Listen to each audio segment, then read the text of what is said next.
Just give me 2 seconds, Swamiji, for putting it on YouTube. All right.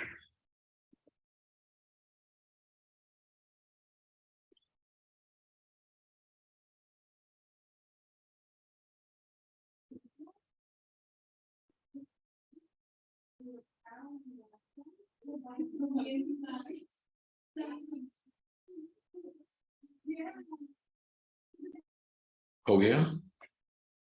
2 seconds, Swamiji, को stream आने में 2 minute लगे. No worries, no worries. Yeah.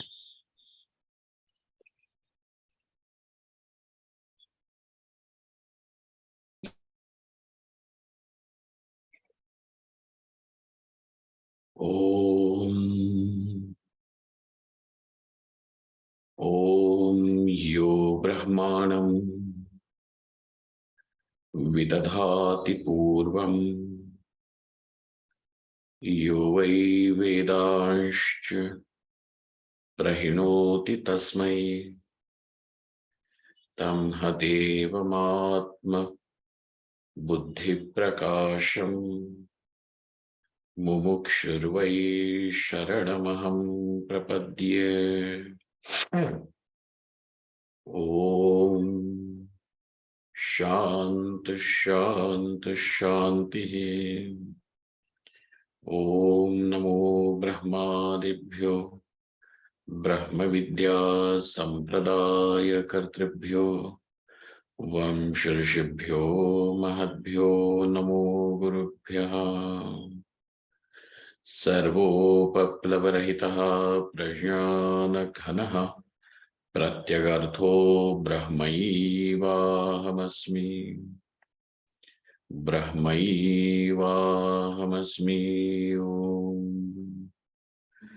वेदांतार्थ विभासकाय गुरवे शांताय सन्यासिने नानावादी नगेन्द्र संघपवये योगीन्द्र वन्द्याय च मोहध्वांत दिवाकराय भगवत्पादाभिधां बिभ्रते तस्मै भाष्यकृते नमोस्तु सततं पूर्णाय बोधात्मने।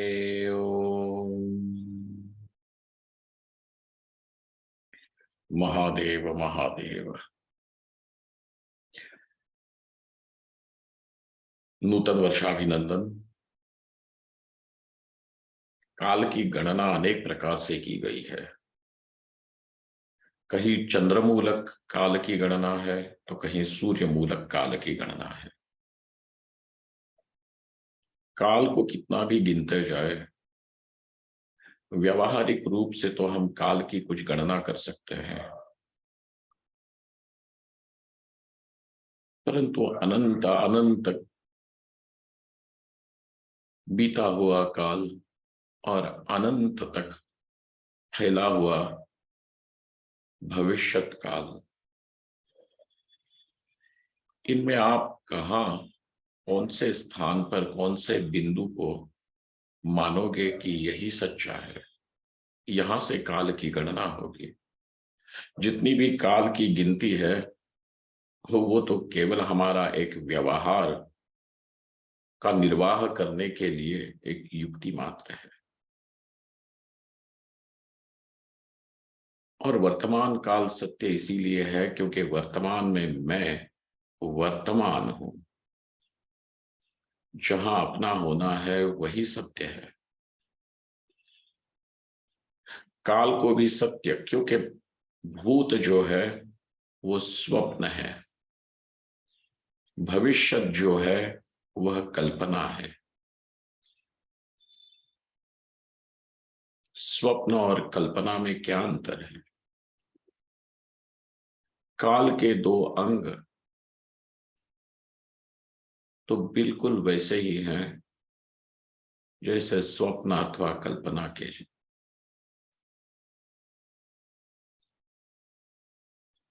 जब दो ही स्वप्न और कल्पनावत है तो वर्तमान की क्या स्थिति? वर्तमान को सत्य मानने का क्या प्रमाण है? प्रमाण कोई नहीं, जब दो भाग ही असत्य, मिथ्या है, काल्पनिक है, तो तीसरा भाग सत्य होने की क्या अपेक्षा। परंतु वर्तमान की सत्यता इसीलिए है क्योंकि वर्तमान में ही अहम, मैं हूं, अहम अस्मि ये प्रतीति है। अहम अस्मि ये कोई भूतकाल की प्रतीति नहीं, भविष्यत की प्रतीति नहीं। जिस बिंदु में मैं हूं उसी को सत्य बना देने वाला, कल्पना को भी सत्य बना देने वाला यह आत्मा है। यही आत्मा ईश्वर का स्वरूप है। अतः उपनिषदों ने उसे सत्य से सत्यम कहा। सत्य से सत्यम का इतना ही मतलब है कि जिसे आप सत्य कहते हो, उस सत्य का भी जो सत्य है वह परमात्मा है। दो सत्य नहीं हुए। सत्य से सत्यम में एक सत्य वो कि जिसका सत्य कोई अन्य हो। दो सत्य कैसे हो सकते हैं। सत्य से सत्यम का अर्थ यही है, दो सत्य नहीं। मैंने भोजन किया, मैंने भोजन नहीं किया, दो वाक्य हैं। इन दोनों में से एक सच्चा है, एक सच्चा नहीं है। एक साथ, एक ही साथ दो सत्य कैसे वर्तमान हो सकते हैं। यदि किया है तो भोजन किया ये वाक्य सत्य है, नहीं किया है तो न करना यही सत्य है। परंतु एक साथ दोनों का सत्यत्व होना संभव नहीं है।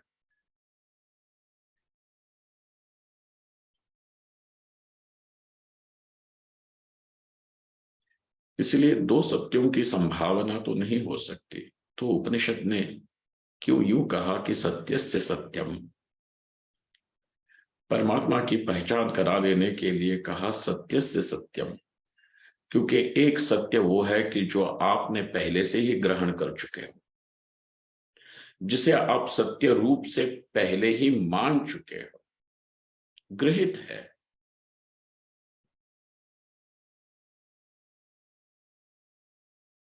इसीलिए जो ईश्वरवादी इत्यादि अन्य अन्य उपनिषदों का आलंबन न करने वाले जो मत है, परंतु ईश्वरवादी है, उनका कहना है ईश्वर उतना ही सत्य है जितनी ये दीवारें, ये घट पट आदि संसार जितना सत्य, उतना ही ईश्वर सत्य है।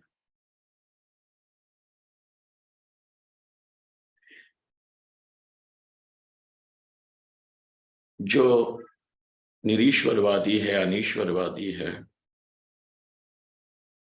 नास्तिक है, उनका कहना इतना ही है,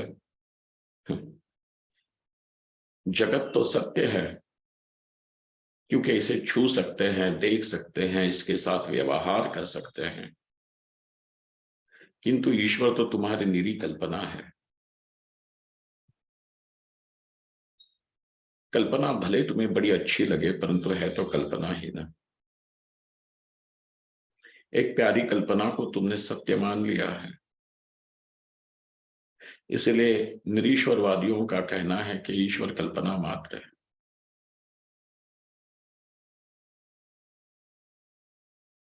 ईश्वरवादी जो लोग हैं उनका कहना है भले दिखे नहीं, भले हम उसको छू नहीं सके, भले उस ईश्वर के साथ हमारा कोई व्यवहार बन न सके, परंतु ईश्वर है, कहीं पे बैठा हुआ है, सत्य है, और उसकी सत्यता भी उतनी ही मजबूत है जितनी इस जगत की सत्यता है। तो पहले ही तुमने इस जगत को इतना सत्य मान रखा है, तो इस जगत की सत्यता तो पूर्व गृहित है। जब उपनिषदों ने कहा सत्य से सत्यम,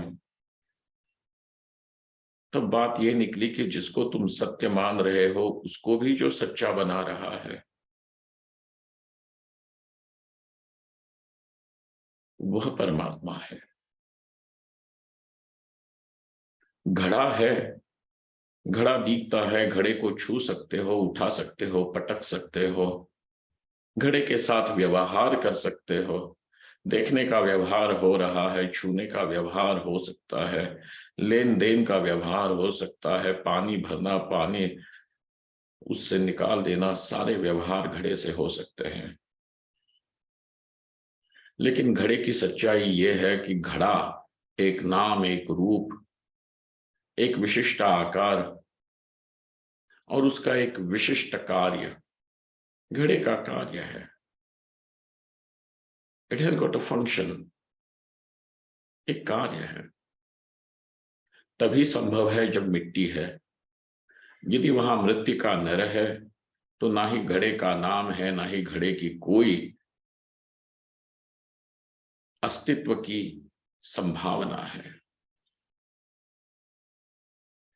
घड़े को घड़ा बना देने वाली मिट्टी है। मिट्टी ही सच्ची है, क्योंकि घड़े के पूर्व में भी मिट्टी थी, घड़ा होते हुए भी मिट्टी है, और घड़ा मिटने के बाद भी मिट्टी ही रहेगी। अतः मृत्तिका और घड़े की वो सच्चाई है कि जो घड़े को, एक नाम रूप को भी सत्य बना देती है। ये जगत है ही क्या? नाम रूप गुण कार्यों का एक संघात है, समूचा रूप है।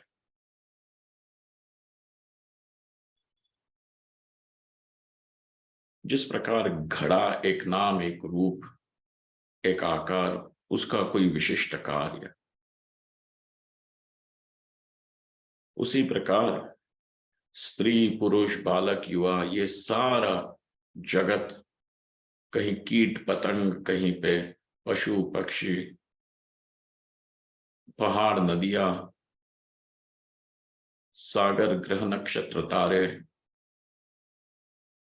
देव देवता, स्वर्ग, नरक, लोक, लोकांतर, ये सारा नाम रूपों का एक समुदाय तो ही है। परंतु जिस प्रकार नाम रूप को सच्चा बना देने वाला, उस नाम रूप से भिन्न, उस नाम रूप से अस्पर्शित एक तत्व है, वही तत्व उस नाम रूप को सच्चा बना देता है, सत्यत्व प्रदान करता है, वही परमेश्वर है। जब तक के नाम रूप को ही सच्चा मान रहे हो, देख रहे हो, तब तक के नाम रूप के पीछे बैठे हुए उस अनाम अरूप तत्व तक बुद्धि की पहुंच नहीं है। जरा देखो तो सही, अपने आप को नाम रूप मान रहे हो, देख रहे हो, शरीर, मन, बुद्धि, प्राण, इंद्रिया, इनका संघात देख रहे हो कि इन सब शरीर, नाम रूप, इनके पीछे बैठा हुआ एक चेतन तत्व देखते हो। जिस क्षण यह अनुभूति होती है, ये निर्विवाद ज्ञान, निस्संशय ज्ञान है कि चेतन नाम रूप से परे है। आपके लिए फिर ईश्वर एक कल्पना नहीं, ईश्वर एक सत्य है। परंतु जब तक कि आपको अपना ही अस्तित्व नाम रूप से बना हुआ दिखता है, तब तक आपको एक नाम रूप का आश्रय करना पड़ेगा। अपने आप को तो तुमने नाम रूप में जकड़ा हुआ माना है, और ईश्वर को तुम कहते हो कि नाम रूप से परे हैं। कुछ निर्विकारवादी हैं, निर्विकार अर्थात कि निर्गुणवादी हैं, अपने आप को तो नाम रूप ही मानते हैं, परंतु ईश्वर अनाम अरूप है। ये उनकी प्रक्रिया है। जो नाम रूप है वह अनाम अरूप से क्या संबंध बना पाएगा? कैसे संबंध होगा, किस प्रकार से उस तक पहुंच सकते हो। निराकार, निर्गुण, जब तक अपने आप को नहीं देखते हो तब तक के ईश्वर का निराकार होना संभव नहीं है। बुद्धि ग्रहण ही नहीं कर सकती, भले तुम अपनी मान्यता रख दो, भले तुम किसी न किसी प्रकार से अनुयायी भी बना लो, मतावलंबी भी बना लो, परंतु नहीं होगा। ये एक खालीपन तुम्हें जीवन में सताता रहेगा, एक पोल रहेगी। इसीलिए भक्ति एक ऐसा साधन है कि जिसमें ईश्वर भले ही अनाम, अरूप, निराकार हो, परंतु उसको सगुण साकार बन के आपके जीवन की वह पोल भरी जाती है। जब आपका मन, चित्त उससे तृप्त होता है, तब बुद्धि छलांग लगाने के लिए तैयार होती है, क्योंकि अब नाम रूप में आसक्ति नहीं रहेगी तृप्त होने के कारण। जैसे जब भोजन से आप तृप्त हो जाते हो तो कोई अगर कहे कि ये निवाला ले लो, तभी भी संभव नहीं होता। कहते हो कि बस अब एक निवाला भी हमारे गले से नहीं नीचे उतर पाएगा। यही यही समाप्ति है, तृप्ति है। अब दोबारा कुछ समय के लिए जब तक के भूख नहीं लगती तब तक के आपके मन में भोजन का विचार भी नहीं आता, तृप्त हो गए हो तब। वैसे ही भक्ति से जब आप ईश्वर के सगुण साकार रूप से प्रीति से भर जाते हो, तृप्त हो जाते हो, तब अब दुनिया का कोई भी नाम रूप आकार प्रकार आपके चित्त को आकर्षित नहीं कर सकता है, शांत हो जाता है। जब नाम रूप में कोई आसक्ति नहीं रहे, तब आप भले आसानी से, सहज रीति से उस अनाम अरूप तत्व का दर्शन हो सकता है।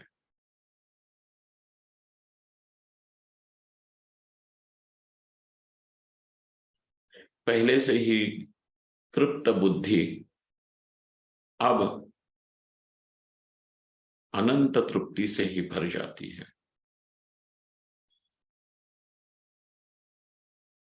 अब कोई वासना न रही, कोई अभिलाषा न रही। एक अथाह शांति के सागर में लहराने लगता है। यही जीवन मुक्ति है। इसलिए पुराणों के सिद्धांतों ने भी यही स्वीकार किया, भक्ति ज्ञान की जननी है।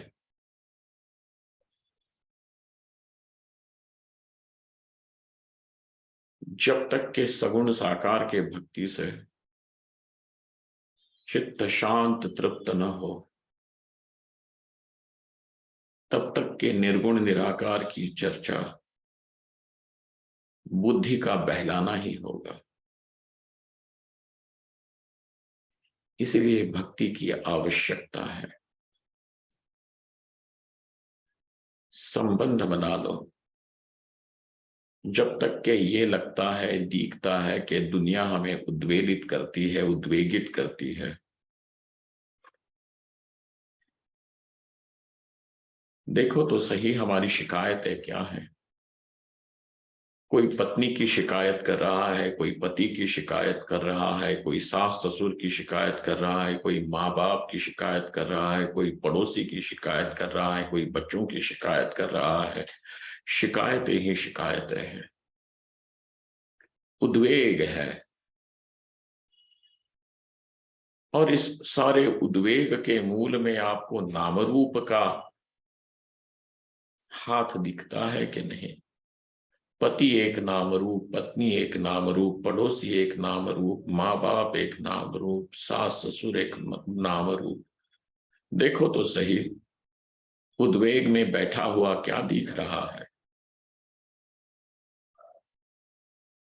इन नाम रूपों के जंजाल से छूटना तो संभव नहीं है। इसीलिए लाओ, तुम्हारे संसार में जब तक के ईश्वर का पदार्पण नहीं होता है, तुम्हारे भीतर ईश्वर का पदार्पण नहीं होता है, जीवन में ईश्वर का पदार्पण नहीं होता है, तब तक के इस संसार से आसक्ति छूटना संभव नहीं है।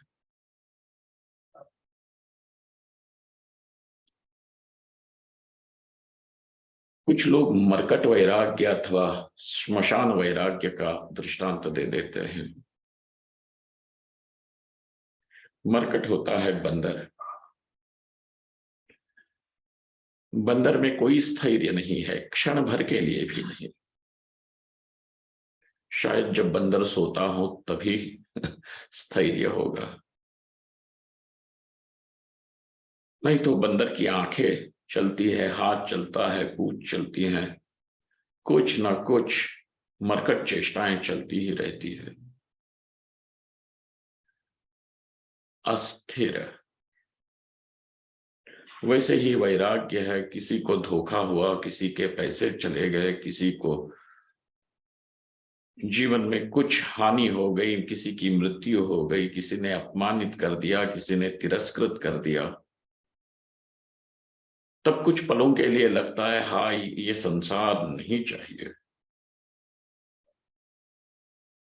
लेकिन आधे घंटे बाद फिर उसी संसार को गले लगाने के लिए चले जाते हैं। मरकट है, मरकट वैराग्य। इस प्रकार का जो मरकट वैराग्य है, उसको ना ही योग शास्त्र ने, ना ही वेदांत शास्त्र ने, भक्ति शास्त्र ने, कहीं पे भी अध्यात्म शास्त्र में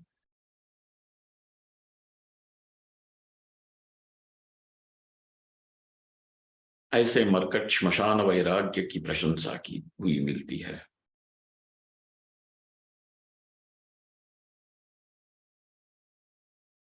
वैराग्य का स्थैर्य। जीवन मुक्ति विवेक में उन्होंने कहा कि जब वैराग्य तीव्र होता है तभी संन्यास लेना उचित होगा।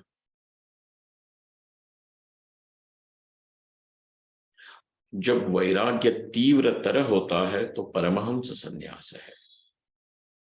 वैराग्य जब तीव्र है तो कुटीचक बहुदक हंस संन्यास का आश्रय करना चाहिए। तो उन्होंने संन्यास के लिए जो वैराग्य कहा वह तीव्र अथवा तीव्रतर हो तभी संन्यास हो सकता है। परंतु उन्होंने वहां पे एक सावधानी का इशारा भी दे दिया। उन्होंने कहा जब वैराग्य मंद हो, मंद का अर्थ यही है अस्थिर, अस्थिर वैराग्य में कदापि कोई भी प्रकार का संन्यास नहीं हो सकता है।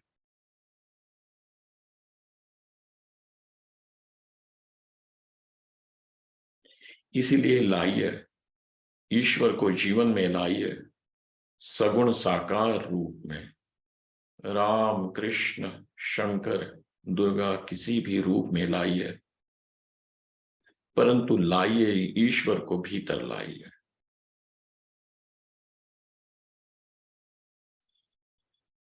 कल रात भर लोग चिल्लाए कि नए वर्ष का स्वागत कीजिए, नए वर्ष को ले आइए। हम कहते हैं काल वही है, आप भी वैसे ही हो, लेकिन नूतन वस्तु वही है, जो परमात्मा है। यदि जीवन में ईश्वर को किसी रूप में ला सको,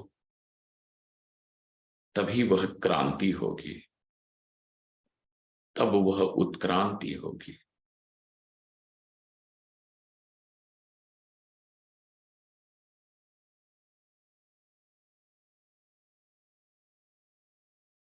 क्योंकि ईश्वर नूतन है, पुरा अपि नव।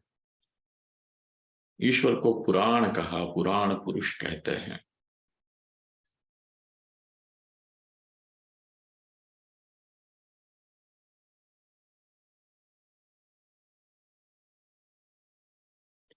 पुराण का अर्थ होता है पुरा अपि नव।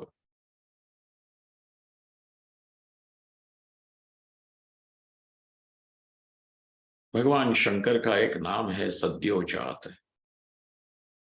तुरंत, अभी, इमीडिएटली, यूं ही जन्मा हुआ। इतना नव है, इतना नया है, इतना नूतन है, इतना नवीन है कि एक क्षण का भी उसमें विलंब नहीं, अथवा एक क्षण का भी उसमें वृद्धत्व नहीं है। सद्योजात। लाइए, इस ईश्वर को अपने जीवन में ले आइए। जब ईश्वर को आप नाम रूप में ढला हुआ देखते हो, गुण कर्मों से युक्त देखते हो, जिस किसी प्रकार से आप ईश्वर को अपने जीवन में यदा तदा, यथा तथा किसी भी प्रकार से लाए हो, अब चमत्कार होगा। और चमत्कार ये मत समझिए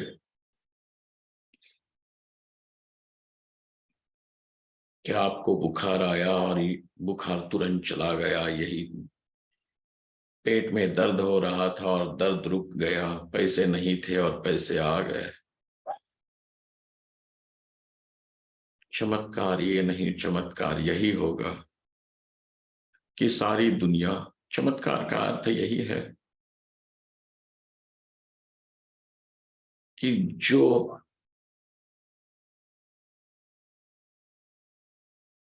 नॉर्मल है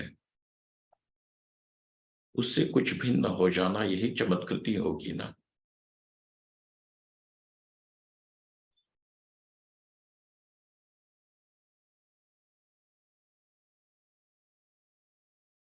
जो घटना होने की संभावना ही होती है, उससे भिन्न ही कोई कुछ घट जाए, तब आप चमत्कार कहोगे।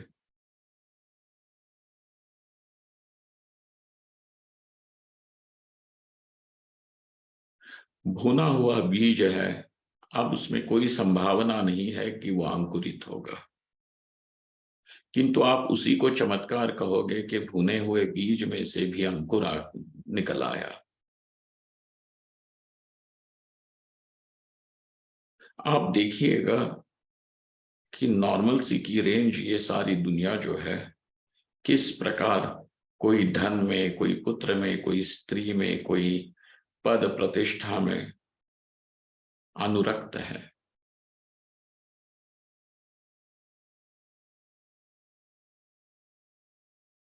परंतु चमत्कार यही है कि किसी भी नाम रूप में अथवा किसी नाम रूप से अब उद्वेग नहीं हो रहा।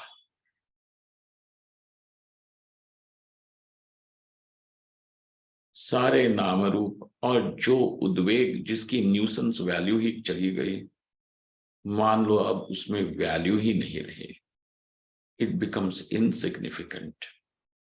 उसका अस्तित्व कोई मायने नहीं रखेगा।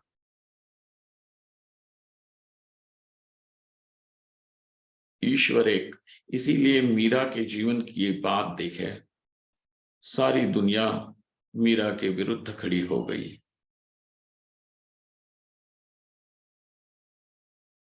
आघात किए, आरोप किए,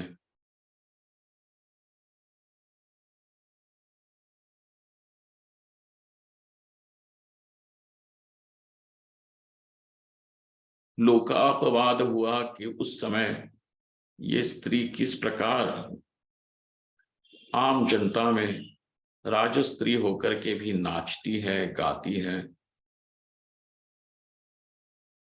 पता भी नहीं चलता कि इसके मुख से, सिर से कब पल्लू नीचे गिर गया। और राजस्त्रियों को देखना और उनके सिर से ढला हुआ कपड़े का टुकड़ा गिर जाना, ये तो महद अपराध, लोकापवाद। मीरा को उस किसी की भी परवाह न रही। कोई कुछ भी बोले, कितना बुरा बोले, इनसिग्निफिकेंट। इसका कारण यह है कि मीरा को वह चीज मिली, ऐसा नाम रूप मिला कि जिसके सामने सारे नाम रूप इतने छोटे हो गए कि उनका कोई अस्तित्व ही न रहा, कोई हस्ती न रहे। ईश्वर को ले आना जीवन में, यही उत्क्रांति है। This is the evolution.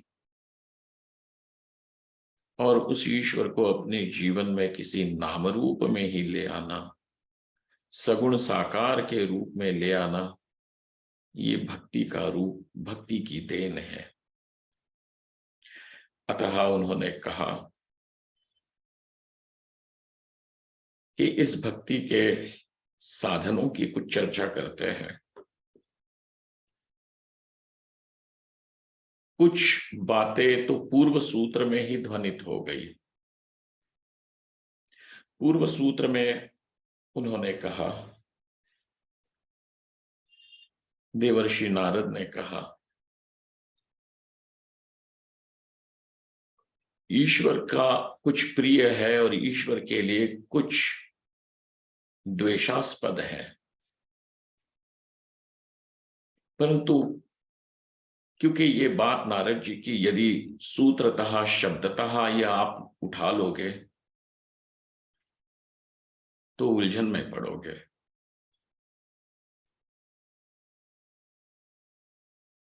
क्योंकि ईश्वर का स्वयं वचन ये है कि ना ही मुझे किससे द्वेष है, नहीं मुझे किसी से राग है। समोहम सर्वभूतेषु। और यही है ईश्वर का निर्दोषत्व। निर्दोषम ही समम ब्रह्म। सम का अर्थ यही है कि कहीं राग नहीं, कहीं द्वेष नहीं, सर्वत्र उतनी ही मात्रा में उपलब्ध होना निर्दोष है। क्योंकि राग भी दोष है और द्वेष भी दोष है। परमेश्वर में कोई राग नहीं, कोई द्वेष नहीं।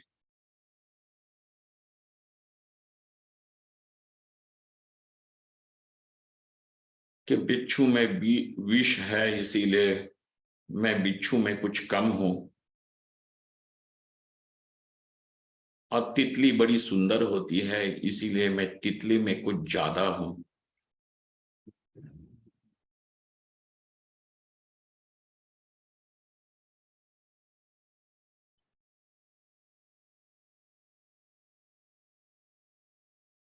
ईश्वर में समत्व है, राग द्वेष नहीं है। मूर्खता होगी उनकी जो ये कहें कि बिच्छू में ईश्वर का अस्तित्व कम है, तितली में ज्यादा है।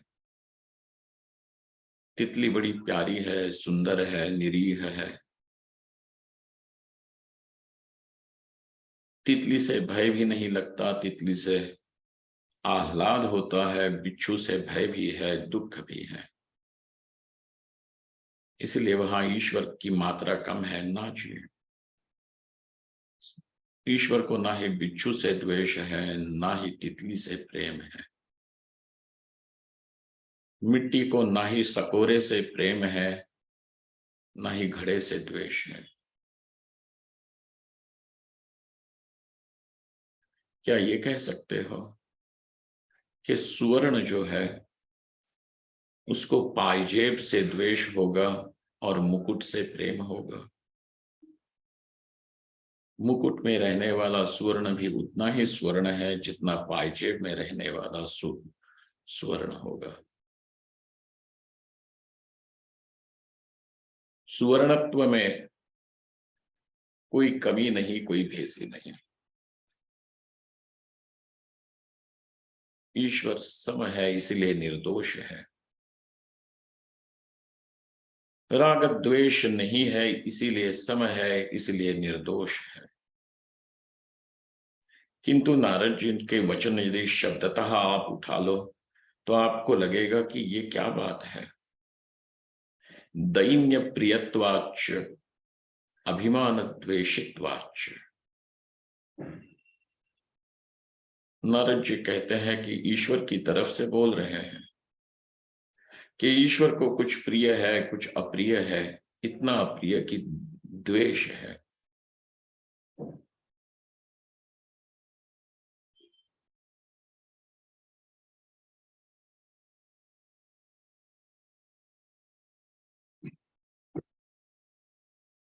ईश्वर को किसी से द्वेष और किसी की प्रियता ये कैसे संभव हो? क्योंकि ईश्वर के अपने ही वचन से नारद जी का वचन मेल नहीं खा पाता।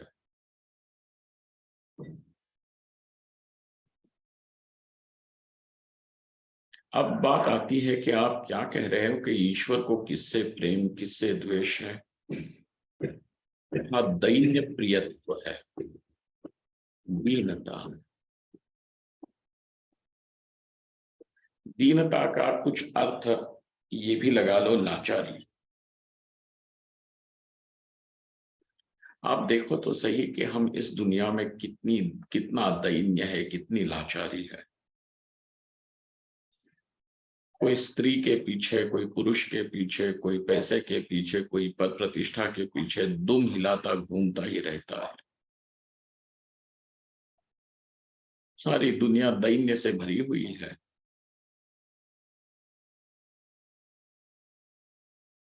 कोई अपना कितना भी डींग हाँके लेकिन है तो सारे दीन ही, दैन्य से भरे हुए हैं।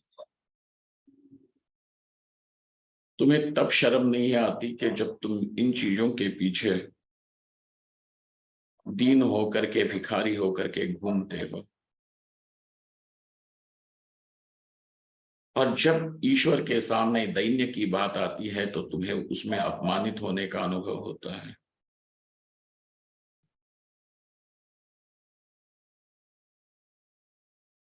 बहुत साल पुरानी बात है।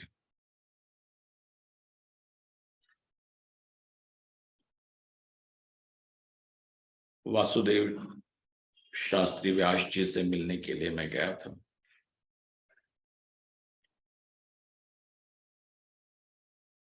हमारी कुछ चर्चा चली।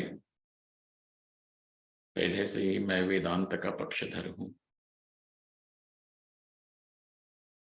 तब मैंने कहा स्वातंत्र्य का अर्थ यही है कि कहीं पे परतंत्रता न रहे।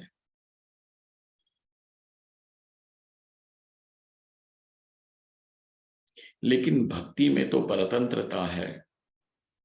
ईश्वर के तंत्र में तुम हो और अभी तक तुमने ईश्वर को अपना स्वरूप तो जाना नहीं, तो पर ही मानोगी, इसलिए पारतंत्र तो है ही। तो जहां पारतंत्र है उस पारतंत्र को हम मुक्ति कैसे माने?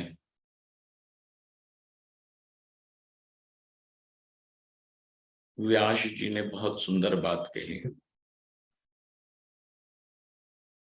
बहुत ही सुंदर। व्यास जी ने कहा, वृद्ध थे हम, मुझसे कई वर्ष वृद्ध थे। अब तो उनका शरीर भी शांत हो चुका है। कब का? 20 साल हो गए होंगे।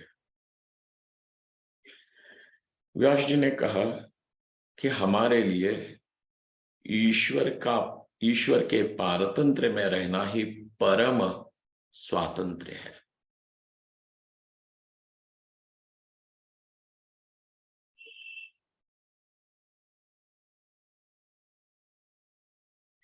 ईश्वर के परतंत्रता में रहना हमारा परम स्वातंत्र्य है।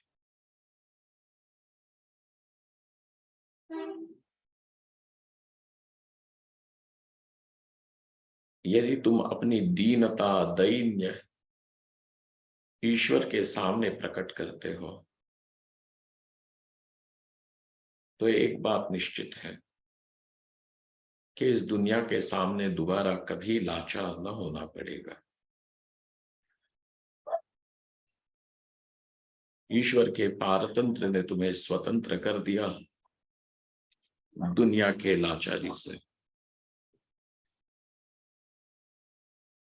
ये क्रांति है, ये उत्क्रांति है।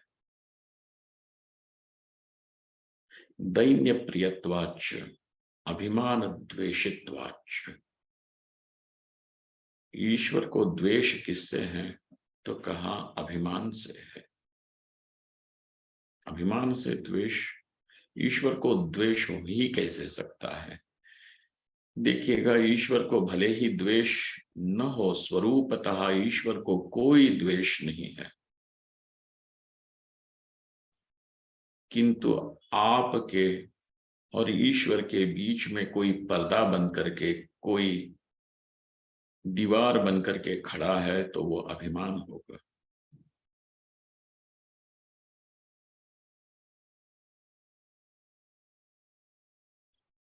और अभिमान हमसे कुछ भिन्न वस्तु का ही होता है। किसी को अभिमान होता है धन का। अब बताइए कि कभी दुनिया ने किसी को, किसी के धन को स्थिर देखा है क्या?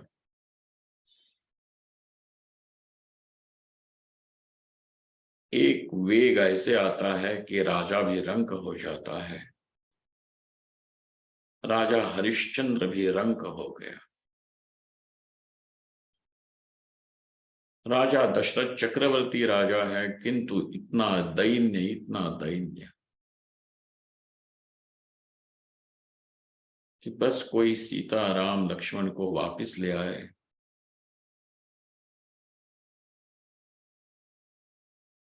और जब आखिरी संभावना भी टूट गई तो इतने टूट गए कि प्राण ही बिछड़ गए।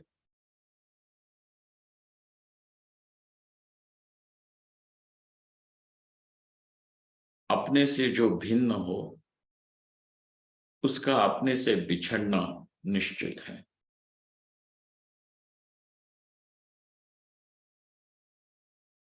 किसी को अपने बुद्धि, ज्ञान, वैदुष्य पे इतना अभिमान है। एक डंडे का घाव सिर में बैठ जाए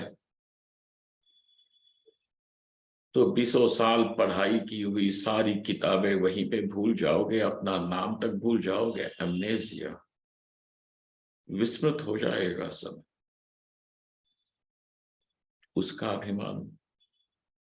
अच्छा, डंडे के घाव की भी अब प्रतीक्षा न करें, क्योंकि धीरे धीरे वैसे भी बुद्धि क्षीण होती जाएगी। The brain cells will deteriorate as a process of aging. Senility will set in. कौन से अपने बुद्धि वैभव का अभिमान करोगे कि मैं विद्वान। और विद्वानों को यह भय हमेशा ही रहेगा कि जिन बातों को मैं सिद्ध कर रहा हूं, मुझसे कोई अधिक बुद्धिमान पुरुष उसको मिट्टी मोल कर देगा।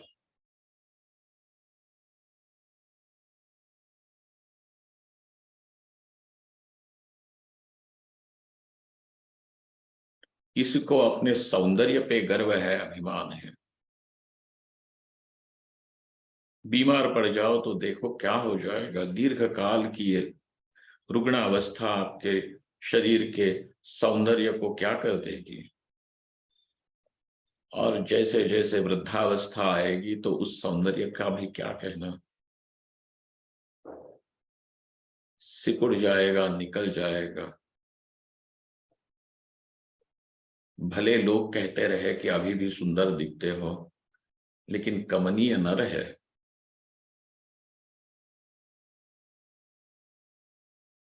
चला जाएगा।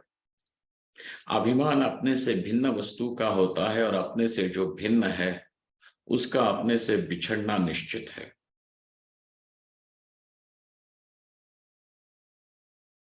जो अपना नहीं,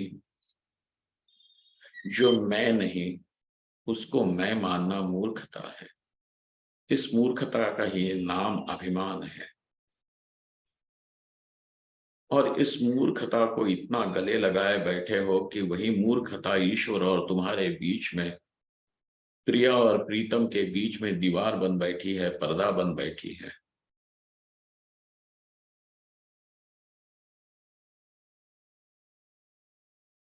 इसीलिए यदि ईश्वर का द्वेषास्पद कुछ होगा तो यही होगा कि जो दीवार है।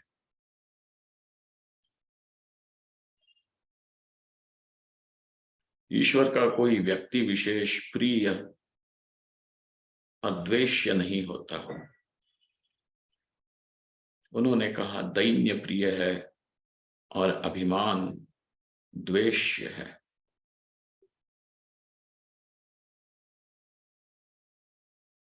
और ये बिल्कुल भक्त की दृष्टि से है।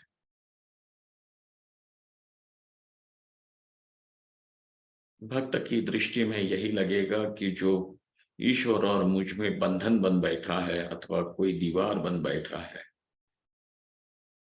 आवरण कर दिया है, दूर कर दिया है प्रीतम को, वो प्रीतम भी उसको कैसे सह पाएगा। ये तो द्वेष्य है, अभिमान। भक्त की ये दृष्टि है।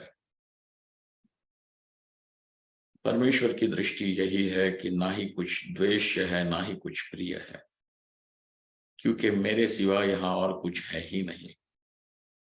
भक्त की दृष्टि से मैं हूं और मेरा प्रीतम है। प्रीतम ईश्वर है। भक्त के दृष्टि का अनुवाद है, न कि ईश्वर के वचनों का बाध है। नारद जी का सूत्र जो है वो तो भक्त के हृदय की का गीत है।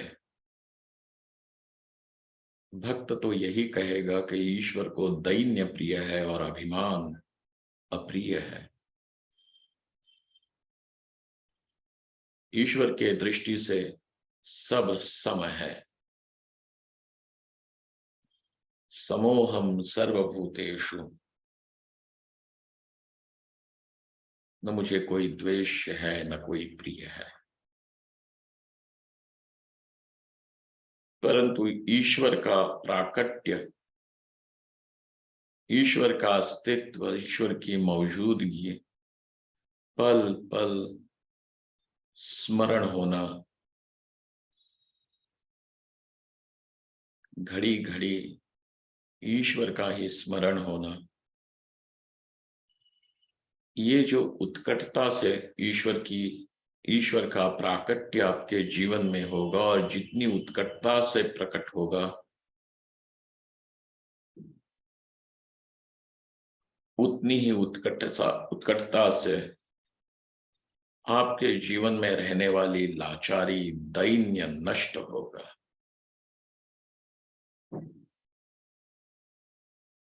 इसीलिए इस बात को भली प्रकार से आप पकड़ लीजिए कि ईश्वर के सामने ईश्वर का जो पारतंत्र है, अर्थात जीव का अपना ईश्वर के सामने जो पारतंत्र है, दैन्य है, वह परम स्वातंत्र है। अब इस दुनिया की कोई भी शक्ति ऐसी न होगी कि जो कभी आपको झुका सके, दबा सके, अभिभूत कर सके। मृत्यु में भी वो शक्ति नहीं है कि जो भक्त को डरा दे। भक्त मृत्यु को ये कहेगा कि तुम आए हो, जहां ले चलना है ले चलो, जहां जाओगे मेरे प्रीतम का हाथ मेरे मस्तक पे सदा ही रहे। वह मुझे अभय है, तुम क्या मुझे भयभीत करोगे। इसीलिए भक्ति तो ऐसा अमृत है कि जो भक्त को मृत्युंजय ही बना दे। भक्ति को अमृत स्वरूपा कहा है। मृत्यु पर भी विजय प्राप्त करा देगी, मृत्यु का भी भय नष्ट कर देगी। ये ईश्वर का स्मरण है, ये ईश्वर की भक्ति की महिमा है।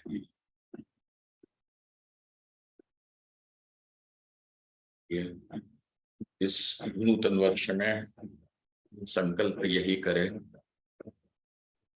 कि हमारा समर्पण परमात्मा के प्रति पूरा हो जाए।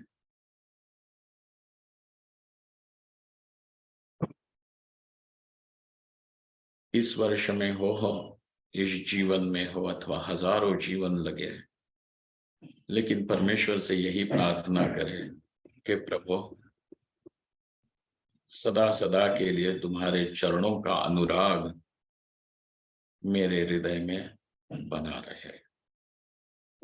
पुनश्च आप सबको इस नए वर्ष का अभिनंदन।